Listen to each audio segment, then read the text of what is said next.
సభలో జగన్ మాటలు విని రోజా దురుసుగా వ్యవహరించారని అన్నారు మంత్రి అచ్చెన్నాయుడు. జగన్ను నమ్మి మునిగిపోయానంటూ రోజా బాధపడుతూ ఉన్నారని తెలిపారు. రోజాను సస్పెండ్ చేసినప్పుడు జగన్ నిరసన కూడా చెప్పలేదని విమర్శించారు అచ్చెన్నాయుడు. తాపత్రయం ఏమిటంటే ఆయనకి నమ్మి నిన్న గౌరవ శాసనసభ్యురాలు శ్రీమతి రోజా గారు చాలా దురుసుగా ప్రవర్తించారు. అధ్యక్ష, ప్రవర్తిస్తే శాసనసభ ఒక డెసిషన్ తీసుకుని ఆవిడ సస్పెండ్ చేస్తే కనీసం మా నాయకుడు మాట విని నేను వెళ్ళాను, నాకు కనీసం లెగిచి నిరసన కూడా తెలియజేయలేదని బయట ఆవిడ బాధపడడం, ప్రజలందరూ కూడా ఎవరైతే వైఎస్ఆర్ పార్టీ ఉన్నారో జగన్మోహన్ రెడ్డికి నమ్ముకొని చేసి ఎప్పుడు ఇదే పరిస్థితి జరుగుతుందని అందరూ తిట్టిన తర్వాత ఈరోజు లోపలికి వచ్చి ఈ రకంగా చేయడం మంచి పద్ధతి కాదు. మాట్లాడితే అచ్చెన్నాయుడు గారు అన్పార్లమెంటరీ మాట్లాడలేదా, లేదా రామకృష్ణ మాట్లాడలేదా, లేదా చంద్రబాబు నాయుడు గారు మాట్లాడలేదు. మాట్లాడితే చెప్పండి. మేము ఎప్పుడైనా మాకు వ్యక్తిగతంగా జగన్మోహన్ రెడ్డి మీద వ్యతిరేకం పెట్టలేదు, ఇంకో సభ్యుడి మీద లేదు.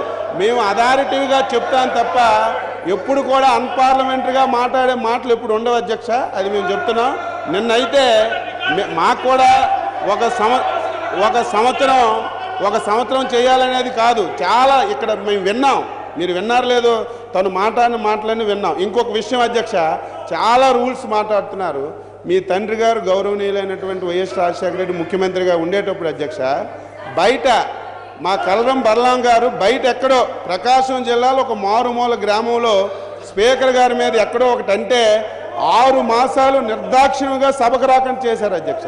నిన్ననైతే ఎంత బాధ అంటే మీ పోడియం దగ్గరికి వచ్చి ఒక సభ్యుడు, ఏమయ్యా మీరు జూనియర్లు కదా తెలుసుకోండి అంటే, జూనియర్లు సీనియర్లు కాదు, బుల్లెట్ ఎంత దిగిందో తెలుసుకోవాలని మీ ఎదురుగా అన్నారు. ఇవన్నీ వాస్తవాలు. ఇలా మాట్లాడి మళ్ళీ నీతులు అధ్యక్ష, మళ్ళీ నీతులు మా మీద మాట్లాడుతున్నారు అధ్యక్ష. మీరందరూ సభ్యులందరూ కూడా నేను ఒక సలహా ఇస్తున్నాను, గౌరవ సభ్యులందరికీ ఒక సలహా ఇస్తున్నాను.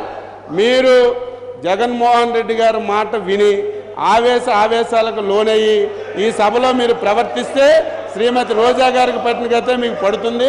కాబట్టి డెమోక్రటిక్గా వ్యవహరిద్దామని చెప్పి మీ అందరికీ తెలియజేస్తాను.